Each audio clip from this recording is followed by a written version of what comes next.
সুপ্রিয় শিক্ষার্থী, তোমাদের সবাইকে আবার সাদর আমন্ত্রণ জানাচ্ছি তথ্য যোগাযোগ প্রযুক্তির অনলাইন ক্লাসে।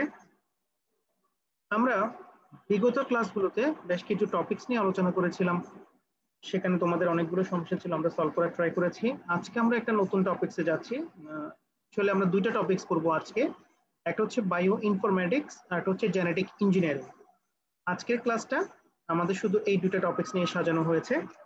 তো শুরু করা যাক। আজকের পাঠে আলোচ্য বিষয়সমূহ কি কি পড়তে পারি আমরা। বিশ্বগ্রাম ব্যবস্থায় নিচের বিষয়গুলো সম্পর্কে ধারণা। প্রথমটা হচ্ছে বায়োইনফরমেটিক্স এর পরিচিতি, বায়োইনফরমেটিক্স এর প্রয়োগ এবং ব্যবহার, জেনেটিক ইঞ্জিনিয়ারিং এর পরিচিতি, জেনেটিক ইঞ্জিনিয়ারিং এর প্রয়োগ এবং ব্যবহার, জেনেটিক ইঞ্জিনিয়ারিং এর মাধ্যমে জীবন পরিবর্তনের যে মূলনীতি আছে আমরা সেই জিনিসটি সম্পর্কে জানবো। তো কিছু চিত্র আছে এখানে দেখো। প্রথম চিত্রটা একটা ডিএনএ, ঠিক আছে। এই ডিএনএ কিভাবে মানুষের বৈশিষ্ট্যগুলো ধারক এবং বাহক হিসেবে কাজ করে সেটা নিয়ে আলোচনা করা হয়েছে। জেনেটিক ইঞ্জিনিয়ারিং গুলো পরিবর্তন করার মাধ্যমে বিভিন্ন ফল ফ্রুটস এর মধ্যে যেভাবে উৎপাদন ক্ষমতা বাড়ানো হয়েছে সেই জিনিসগুলো নিয়েও এখানে আলোচনা করা হয়েছে। তো শুরুতে আমরা যেটা জানবো সেটা হচ্ছে বায়োইনফরমেটিক্স জিনিসটা অ্যাকচুয়ালি কি। প্রথমে একটু বই থেকে পড়ে শোনা যাক, দেন আমি আবার তোমাদেরকে আমার মতো করে কিছু তোমার বোঝানোর চেষ্টা করব। প্রথমটা হচ্ছে বায়ো ইনফরমেটিক্স একটি আন্তঃশাস্ত্রীয় ক্ষেত্র যা জীব বা জীববিদ্যা সংক্রান্ত কাজে ব্যবহৃত ডাটা সংরক্ষণ, আহরণ, সাজানো এবং বিশ্লেষণ ইত্যাদি কাজের জন্য বিভিন্ন পদ্ধতি সেটা কি করে আবিষ্কার করে এবং সফটওয়্যার উন্নয়ন করে। মানে বায়ো ইনফরমেটিক্স হচ্ছে একটা একটা শাখা, একটা বায়োলজির শাখা, জীববিজ্ঞানের একটা শাখা, যেখানে কি করা হয় বিভিন্ন রকমের ডাটা সংরক্ষণ করা হয়, আহরণ করা হয়, বিভিন্ন ডাটা আহরণ করা হয়, সেগুলোকে আবার সাজানো হবে এবং বিশ্লেষণ করবে। এগুলো করার জন্য আবার যে বিভিন্ন পদ্ধতির আবিষ্কার আছে সেই আবিষ্কার এবং সফটওয়্যারটাও কি করছে, উন্নয়ন করছে। তো এটি আন্তঃশাস্ত্রীয় ক্ষেত্র হিসেবে জীববিদ্যা, পদার্থবিদ্যা, গণিত, রসায়ন, প্রকৌশল এবং মেডিসিন ও পরিসংখ্যানকে কি করে একীভূত করে। মানে এই পদার্থবিদ্যা, গণিত, রসায়ন, প্রকৌশল, মেডিসিন এবং এইগুলোর সাহায্যে সে কি করে জীববিজ্ঞানের বিভিন্ন সমস্যার সমাধান করার চেষ্টা করে, বিভিন্ন সমস্যার যে ডাটাগুলো আছে সেগুলো সে সংরক্ষণ করে, সেগুলো আহরণ করে, সাজায় এবং এটাকে বিশ্লেষণ করে। ঠিক আছে, তো এটা করার জন্য যে শাস্ত্রটা আছে, যে তোমাদের শাখাটা আছে বায়োলজির, সেটাকে বলা হচ্ছে বায়ো ইনফরমেটিক্স। তো এখানে খুব সুন্দর করে সংজ্ঞাটা দেওয়া আছে, দেখো। বায়ো ইনফরমেটিক্স হলো এমন একটি আন্তঃশাস্ত্রীয় ক্ষেত্র যা জীব সংক্রান্ত ডাটা বিশ্লেষণ করে, বোঝার জন্য উপযুক্ত পদ্ধতি এবং সফটওয়্যার টুলস উন্নয়ন করে। তার মানে জীববিজ্ঞানের যে সমস্যাগুলো আছে সেগুলাকে কি করবে, সেগুলাকে সলভ করার জন্য, সমস্যাগুলো ফাইন্ড করার জন্য, তারপর হচ্ছে তোমার সমস্যাগুলো সমাধান করবে এবং বিভিন্ন ধরনের সফটওয়্যার উন্নয়ন করবে। এটা করার জন্য যে শাস্ত্র সেটাকে আমরা কি বলছি, বায়ো ইনফরমেটিক্স। তার মানে এটা একটা হচ্ছে ক্ষেত্র, কেমন, এটা একটা হচ্ছে পদ্ধতি। Bioinformatics is the application of computer technology to the management of biological informatics. জীব সংক্রান্ত তথ্য ব্যবস্থাপনার কাজে কম্পিউটার প্রযুক্তির প্রয়োগই হচ্ছে কি, বায়ো ইনফরমেটিক্স। তাহলে কম্পিউটার সিস্টেম দিয়ে সে কি করছে, বায়োলজিক্যাল সিস্টেম গুলাকে ওগুলোকে অ্যানালাইজ করছে, বিভিন্ন ধরনের সলভ প্রবলেম যেগুলো হচ্ছে সেগুলো সলভ বের করছে, কেমন, সেটা কার মাধ্যমে করছে, বায়ো ইনফরমেটিক্স এর মাধ্যমে করছে। তো সেটার উদ্দেশ্যটা কি, জৈবিক প্রক্রিয়া সঠিকভাবে অনুধাবন করা, বিশেষ করে জিন বিষয়ে তথ্যানুসন্ধান করে জ্ঞান তৈরি করা, স্বাভাবিক জৈবিক প্রক্রিয়া ব্যাহত হওয়ার কারণ অনুধাবন করা যা রোগবালাই তৈরি করে, বিশেষ করে রোগবালাইয়ের কারণ হিসেবে জিনের প্রভাব সম্পর্কিত জ্ঞান আহরণ করা, ওষুধের গুণাগুণ উন্নত এবং নতুন ওষুধ আবিষ্কারের প্রচেষ্টা করা। এগুলো হচ্ছে বায়োইনফরমেটিক্স এর কাজ। ঠিক আছে, আমরা মনে করো যে কোনো একটা প্রাণী, হ্যাঁ, সে বুদ্ধির প্রতি সম্পন্ন, মানে হচ্ছে তার বুদ্ধি বিকাশটা ভালোভাবে হচ্ছে না, তো কোন জিনটা এটার জন্য দায়ী এটা খুঁজে বের করবে এবং সমাধানটা খুঁজে বের করবে কে, বায়ো ইনফরমেটিক্স। বাট কাজটা কিন্তু করা হবে, মানে জিনের যে পরিবর্তন করবো সেটা আবার আরেকটা টেকনোলজি আছে, ওটার নাম হচ্ছে জেনেটিক ইঞ্জিনিয়ারিং। ঠিক আছে, দেখো জীববিজ্ঞানের অনেক ক্ষেত্রে বায়োইনফরমেটিক্স একটি গুরুত্বপূর্ণ অংশ। এই ধরনের ইনফরমেশন সিস্টেমে কৃত্রিম বুদ্ধিমত্তা, মানে হচ্ছে আর্টিফিশিয়াল ইন্টেলিজেন্স, তারপর হচ্ছে soft computing, data mining, image processing, simulation ইত্যাদি বিভিন্ন দক্ষ অ্যালগোরিদম ব্যবহৃত হয়। তো বায়োইনফরমেটিক্স পদ্ধতিতে সফটওয়্যার টুল হিসেবে কি কি ইউজ করা হয়, Java, C hash, XML, Perl, তারপর হচ্ছে C, C plus plus, Python, আর এসকিউএল, কিউডা, তারপর হচ্ছে ম্যাথ ল্যাব, স্প্রেডশিট অ্যানালাইজ ইত্যাদি অ্যাপ্লিকেশনে ব্যবহৃত হয়ে থাকে। মানে এগুলো কোথায় ইউজ করা হয়, বায়োইনফরমেটিক্সে ব্যবহার করা হয়। সেখানে সে কি করে, স্ট্যাটিস্টিক্স মানে পরিসংখ্যান, ম্যাথের, তারপর হচ্ছে বায়োলজি, মেডিসিন, এগুলোর সাহায্য নিয়ে অ্যালগরিদম এবং প্রোগ্রামিং এর সাহায্যে সে কি করে, বিভিন্ন ধরনের সমস্যার সমাধান করার চেষ্টা করে। বায়োইনফরমেটিক্স এর ব্যবহার কোথায় কোথায় আছে, সেটা হচ্ছে প্যাটার্ন রিকগনিশন, মানে হচ্ছে যে আমরা প্যাটার্ন গুলো দিই, মানে বিভিন্ন ধরনের ডিএনএ প্যাটার্ন যেগুলো আছে সেই প্যাটার্ন গুলোর পরিচিতি পাওয়ার জন্য। তারপর হচ্ছে data mining, machine language algorithm, visualisation ইত্যাদি ক্ষেত্রে বায়োইনফরমেটিক্স ব্যবহৃত হচ্ছে। বিভিন্ন গবেষণার ক্ষেত্রে বায়োইনফরমেটিক্স ব্যাপক হারে ব্যবহৃত হচ্ছে। উল্লেখযোগ্য গবেষণাগুলোর মধ্যে রয়েছে sequence alignment, DNA mapping, DNA analysis, জিন ফাইন্ডিং, জিনোম সমাগম এক জায়গায় আনবো, ড্রাগ নকশা, ড্রাগ আবিষ্কার, প্রোটিনের গঠন, প্রোটিনের ভবিষ্যৎ গঠন, জিন সূত্রে ভবিষ্যৎ, প্রোটিন এবং প্রোটিনের মিথস্ক্রিয়া, জিনোম এর ব্যাপ্তি, বিবর্তনের মডেলিং, এগুলো নিয়ে কে কাজ করে, বায়োইনফরমেটিক্স কাজ করে। এই টপিকসটা স্যার গুরুত্বপূর্ণ শুধুমাত্র হচ্ছে জ্ঞান এবং অনুধাবনের জন্য। এটা থেকে প্রয়োগ উচ্চতর দক্ষতা কোশ্চেন এখনো পর্যন্ত হয়নি, তারপরেও আমরা একটু ভালোভাবে দেখে রাখবো যদি কখনো কোশ্চেন আসে যাতে আমরা আনসার দিতে পারি। বায়োইনফরমেটিক্স এর সফটওয়্যার সামগ্রী আছে, দেখো বর্তমানে অনেক ফ্রি এবং ওপেন সোর্স সফটওয়্যার রয়েছে। জৈব তথ্য বিশ্লেষণের জন্য প্রতিনিয়ত নতুন নতুন অ্যালগরিদমের প্রয়োজন হচ্ছে। ওপেন সোর্স সফটওয়্যার থাকার ফলে গবেষকরা খুব সহজেই তাদের গবেষণায় নতুন নতুন অ্যালগরিদম তৈরি করতে পারছে এবং তাদের গবেষণায় নতুন নতুন সম্ভাবনার সুযোগ তৈরি হচ্ছে। তো ওপেন সোর্স বায়োইনফরমেটিক্স সফটওয়্যার হিসেবে কে কে আছে এগুলো একটু মুখস্থ রাখতে হবে এমসিকিউর জন্য, যেমন বায়ো কন্ডাক্টর আছে, বায়োপাল, বায়ো পাইথন, তারপর হচ্ছে bio Java, bio Ruby, bio clips, তারপর হচ্ছে এমবস। এই সফটওয়্যারগুলোর নাম একটু মুখস্থ রাখতে হবে। তো বায়োইনফরমেটিক্স এর সফটওয়্যার আছে, একটু মনে রাখার চেষ্টা করতে হবে স্যার, এমসিকিউতে আসতে পারে, কারণ অনেকগুলো সফটওয়্যারের নাম দিয়েছে। এরপরে যে টপিকসটা আমরা আজকে পড়বো সেটা হচ্ছে জেনেটিক ইঞ্জিনিয়ারিং। যেমন প্রাণী বা উদ্ভিদ জীবের ক্ষুদ্রতম একক হলো কোষ।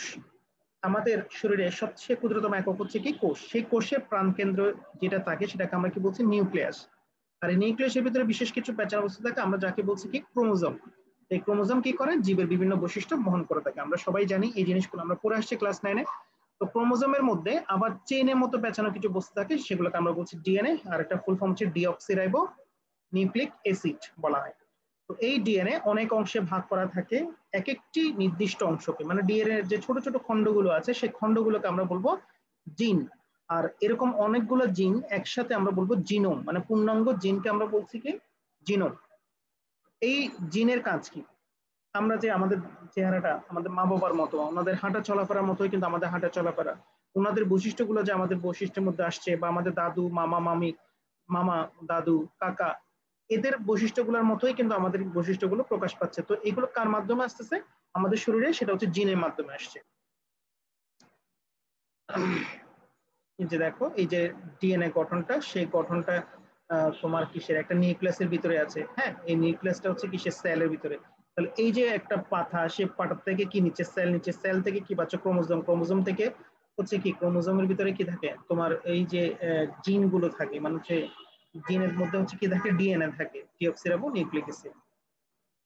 তো বায়োটেকনোলজির মাধ্যমে কোনো প্রাণীর জিনোমকে নিজের সুবিধা মতো সাজিয়ে নেওয়াকে জেনেটিক ইঞ্জিনিয়ারিং বা জেনেটিক মডিফিকেশন বলে।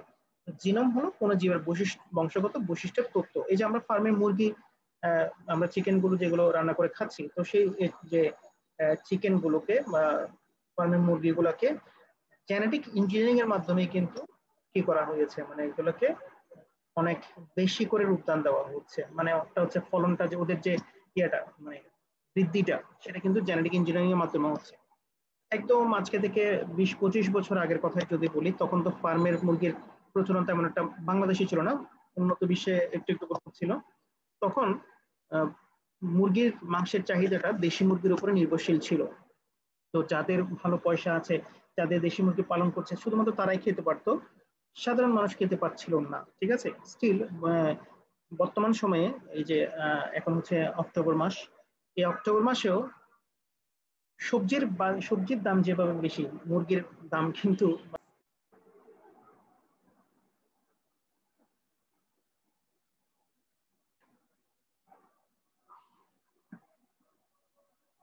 তো এখানটাই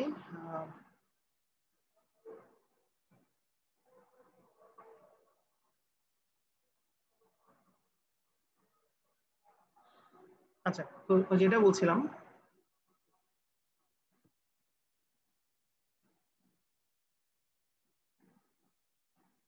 এই যে প্রাণীদেহের যে বিভিন্ন বৈশিষ্ট্যগুলো পরিমাপ করছে, যেগুলোকে চেঞ্জ করছে, যে জেনেটিক মডিফিকেশন গুলো হচ্ছে, এগুলো কার মাধ্যমে হচ্ছে? সেগুলো কিন্তু তোমার জেনেটিক ইঞ্জিনিয়ারিং এর মাধ্যমে হচ্ছে।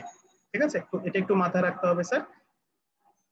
এখানে একটু কথা বলছে দেখো, জেনেটিক ইঞ্জিনিয়ারিং পদ্ধতিতে কখনো কখনো প্রাণীর বংশ পরম্পরায় প্রাপ্ত ডিএনএ সরিয়ে ফেলার মাধ্যমে অথবা প্রাণীদেহের বাইরে প্রস্তুতকৃত ডিএনএ প্রাণীদেহে প্রবেশ করানোর মাধ্যমে প্রাণীর জেনেটিক গঠনের পরিবর্তন ঘটানো হয়।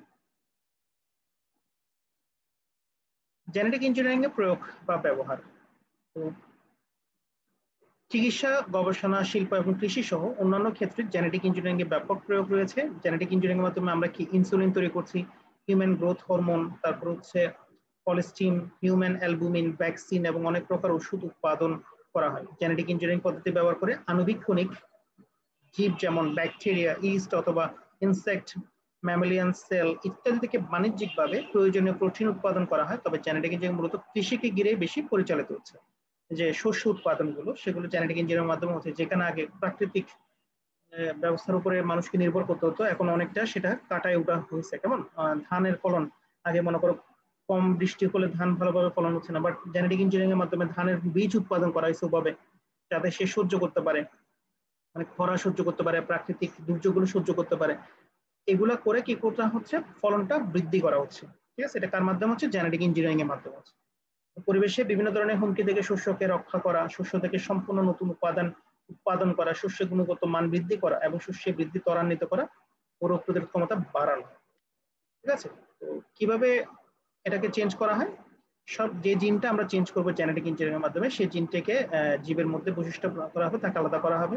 একটি ডিএনএ জিন অন্য একটি জিনে প্রতিস্থাপন দুটি উপায়ে করা যায়। প্রথমত কোনো নিয়ম না মেনে আমরা যে কোনো একটা জিনকে কি করব? চুজ করব এবং সেটাকে আরেকটা নির্দিষ্ট জিনে ডিএনএ মধ্যে সেটাকে আমরা কি করব? প্রতিস্থাপন করবো। এবং তাপক ইলেকট্রিক শব্দে একটা ডিএনএ কে একটা ব্যাকটেরিয়া কোষে ঢুকানো হয়।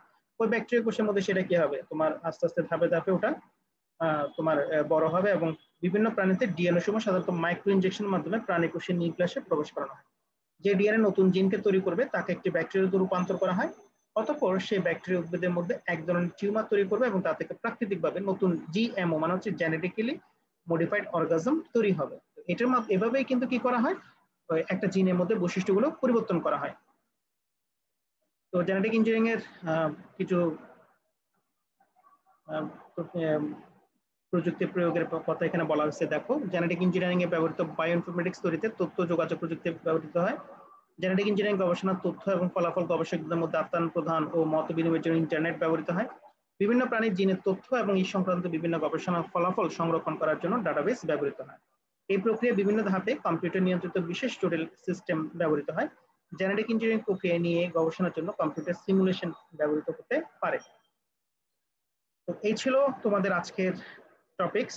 এর এখানের মধ্যে যদি কেউ কোনো কিছু না বুঝে থাকো অবশ্যই অবশ্যই আমাকে কমেন্ট বক্সে জানাবে।